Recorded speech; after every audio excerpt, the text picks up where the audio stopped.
मैं श्रृंगार करने जा रही हूँ। उसके लिए मैंने यहाँ पे 4 तरह के चंदन का इस्तेमाल किया है। एक चंदन ये है ऑरेंज कलर का, एक पीला चंदन है और एक वाइट, बिल्कुल वाइट चंदन है और एक तेरा हल्का सा ब्राउन कलर का चंदन है इसका। तो अब मैं इसमें ना गुलाब जल, जो कि ये शीशी है, मैं गुलाब जल है, इस गुलाब जल जाके डाल के इसे गीला कर लूँगी थोड़ा, क्योंकि मैं जो है ज़्यादातर चंदन का, मतलब चंदन का ही श्रृंगार करती हूँ। मैं बाकी के पेंट वगैरह इनका इस्तेमाल नहीं करती हूँ। तो हमें चंदन का ही श्रृंगार करना चाहिए। वैसे बाकी सबकी अपनी अपनी श्रद्धा है, कोई किसी से करता है, कोई पेंट से करता है।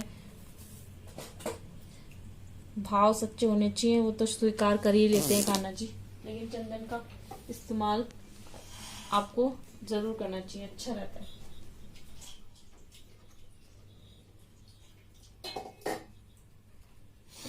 मैं जो चंदन का इस्तेमाल श्रृंगार करूंगी उसमें मैं इन तिल्लियों का, टूथपिक है ये, इनका इस्तेमाल करूंगी श्रृंगार करने के लिए। मैं डेली इनसे श्रृंगार करती हूँ, तो मैं जब अगले दिन श्रृंगार करती हूँ तो मैं इनको वॉश कर लेती हूँ। तो मैंने इनको वॉश कर लिए। सबसे पहले मैं वाइट चंदन है उसको लूंगी और उनके माथे पर उसका श्रृंगार करूंगी हल्के हल्के हाथ से, ताकि हमारा जो श्रृंगार भी अच्छा हो जाए।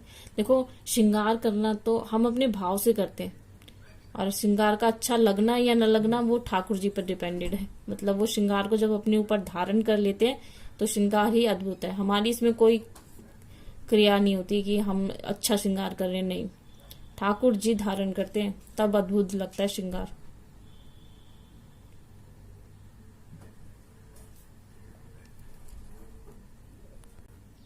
मैं ना गर्मियों में तो रोज श्रृंगार करती हूँ, लेकिन सर्दियों में नहीं करती हूँ, क्योंकि चंदन ठंडा होता है, तो इसलिए सर्दियों में मैं जो है चंदन का श्रृंगार नहीं करती हूँ।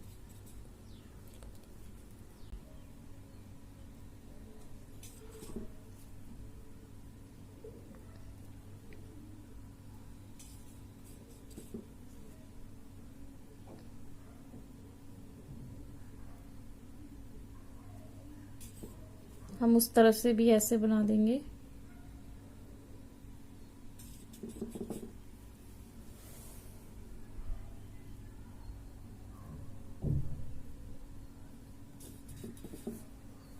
मैं बिल्कुल हल्के हाथ से कर रही हूँ, ताकि जो है हमारे लड्डू गोपाल को कोई परेशानी ना हो। नाक पर भी चंदन से।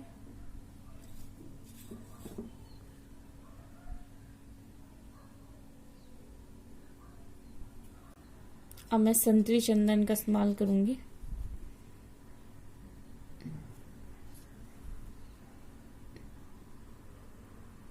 आउटलाइन करते हुए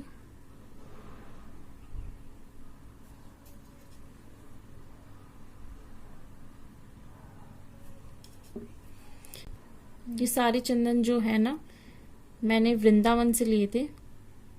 वहाँ आपको चंदन जो है वृंदावन में आसानी से उपलब्ध हो जाएंगे। अब मैं दूसरी तरफ भी चंदन लगा दूंगी, जब तक व्हाइट वाला चंदन सूख जाएगा। मतलब हमें ना पेशेंस रखना होगा, थोड़ा चंदन को सूखने देना होगा। जब मैं तिलक करूंगी इस पर, तो चंदन, व्हाइट चंदन जब तक सूख जाएगा। गीले चंदन पे तिलक ना करें, नहीं तो तिलक जो होता है ना फैल जाएगा।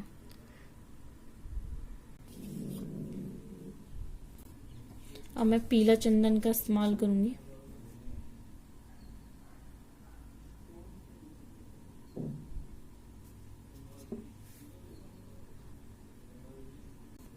आप इसका विशेष ध्यान रखिए, क्योंकि ये बहुत आंख के करीब है, तो आंख में नहीं जाना चाहिए। बहुत सावधानी से करें आप ये कार्य।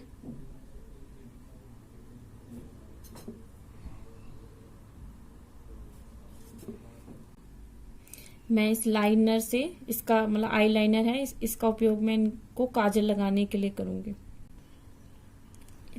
बिल्कुल आराम से हमें आउटलाइन करनी है आंखों की, बस साइड किनारे किनारे काजल को लगाना है।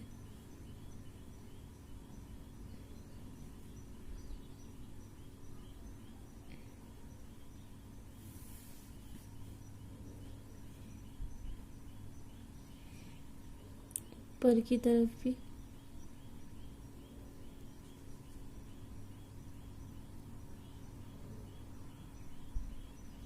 इस तरफ अब इसी तरह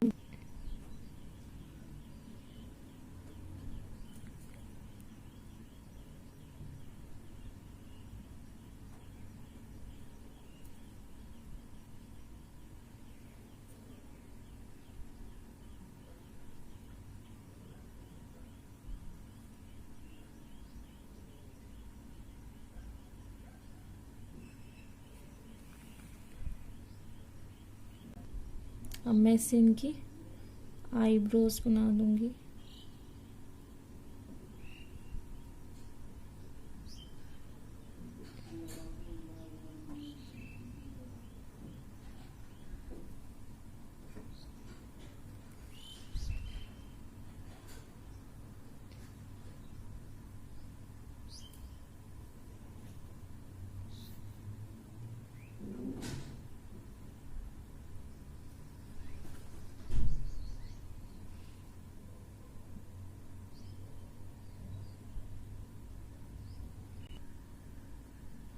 अब मैं इनकी पलकियाँ बना देती हूँ हल्की हल्की।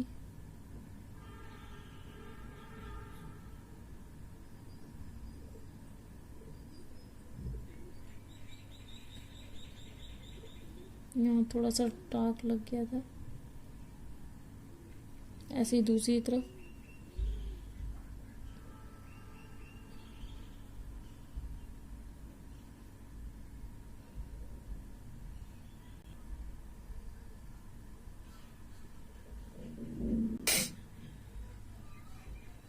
मैं इसका इस्तेमाल करूंगी इनको तिलक लगाने के लिए। ये सिंदूर है, कुमकुम सिंदूर है। आप टूथपिक का इस्तेमाल करोगे तो टूथपिक से ना श्रृंगार आसानी से हो जाता है।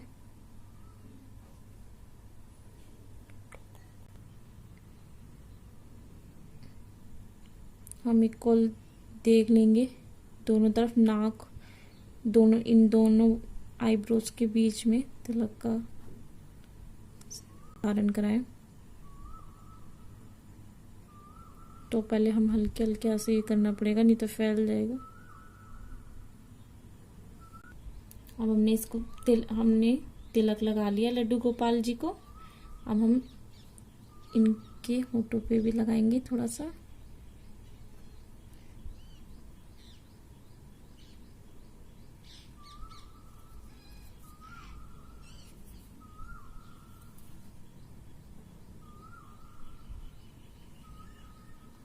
कोयल की कितनी अच्छी अच्छी आवाज आ रही है सुबह सुबह।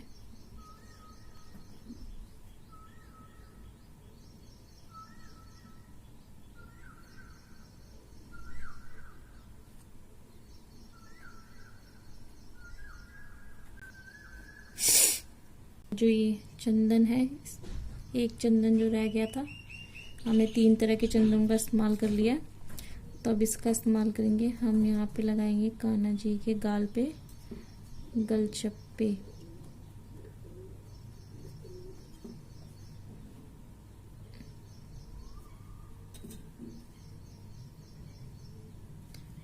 मैं इसके ऊपर रेड भी करूंगी। इसी तरह हम दूसरी तरफ भी कर लेंगे।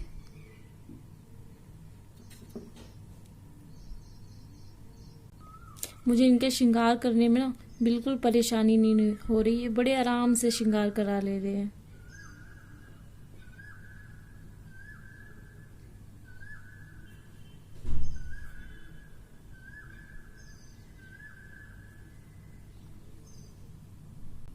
हम इस तरफ भी लगा लेंगे।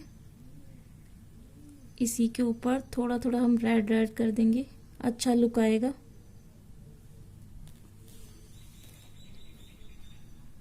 लेकिन आपको करना तभी है जब चंदन सूख जाए। अब गीले चंदन पे करेंगे तो फैल जाएगा, अब श्रृंगार नहीं कर पाएंगे।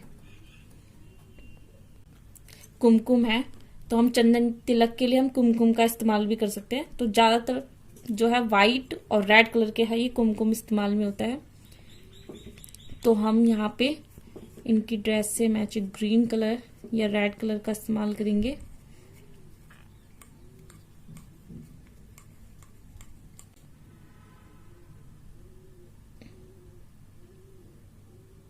आप यहाँ पे 3 डॉट ऐसे लगाएंगे।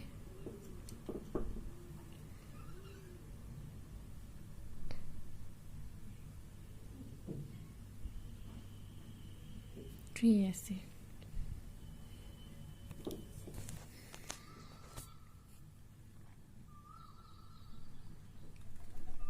हम रेड कुमकुम का उपयोग यहाँ पे भी करेंगे। छोटे छोटे डॉट लगाएंगे किनारे से।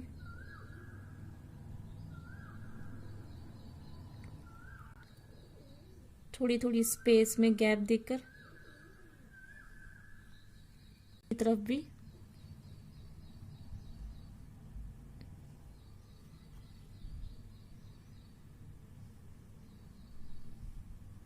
चंदन तो पहले भी कर सकते हैं, जब आप तिलक लगाए हो तो आपको नीचे वाले जो आपने श्रृंगार किया है उसको कि वो आपके हाथों से साफ पुछ ना जाए, तो आपको ये डर नहीं रहेगा।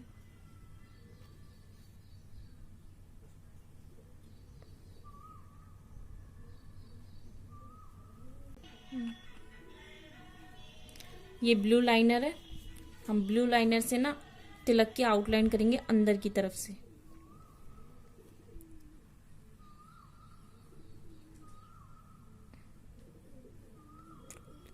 इस तरीके से हम अंदर आउटलाइनर कर देंगे तो हमारा कान्हा जी का श्रृंगार पूरा हुआ। तो आप बताइए कैसा लग रहा है इनका श्रृंगार। अब इन्हें हम आभूषण धारण कराकर सिंहासन पर विराजित करते हैं। मैंने कान्हा जी को सिंहासन पर विराजित कर इनको आभूषण धारण करा दिए हैं। इन्होंने पगड़ी जो है वो धारण कर लिया। मैं इनको खस का इत्र जो है उसका उपयोग करूंगी, इत्र लगाऊंगी। इनको मैं ये है बिंदी, ये भी लगाऊंगी इनकी यहाँ पर। मैंने इनको ये लगा दिया। तो ये है ये है मेरे कान्हा जी का फाइनल लुक। तो आप बताइए कैसे लग रहे हैं आपको। जय श्री कृष्णा, राधे राधे।